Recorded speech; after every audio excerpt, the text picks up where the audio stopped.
გუნდში ძალიან კარგი განწყობაა, განსაკუთრებით პირველი თამაშის მერე, სამბურთიანი უპირატესობით ვართ წინ, მაგრამ ეს არაფერს არ ნიშნავს და არც ვის აქ პლეი-ოფის რაუნდში.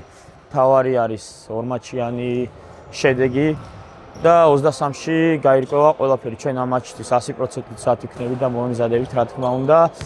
იმიტომ რომ გადამწყვეტი თამაშია, რომლის შედეგაც გაირკვევა ვინ გავა ევროპაზე. ჩამოვედით გუშინ, დავისვენეთ, კიდევ წინ 2 დღე გვაქვს და 23-ში ძალიან დიდი იმედებით ვაქვს, რომ ევროპაზე კიდევ ერთხელ შევძლებთ გასვლას. განწყობა რა თქმა უნდა შესანიშნავია, იმიტომ რომ სამბურთიანი უპირატესობა გვაქვს, მაგრამ ჩვენ უდგებით პროფესიონალად ყველაფერს და ვეცდებით, რომ ჩვენ თავში გავითავისოთ და 0-0 დავითამაშოთ ეს თამაში, ჩვენი მაქსიმუმი გავაკეთოთ. დასვენებასაც შეეხება, კარგად დავისვენეთ, ეს 2 დღე გვექნება იმის, რომ შევეგოთ დარბას, გავითავისოთ კიდევ წელი დავალებები, რომელსაც მოგცემენ მეორე თამაში და ჩვენ ყველაფრისთვის მომზადდა ვართ.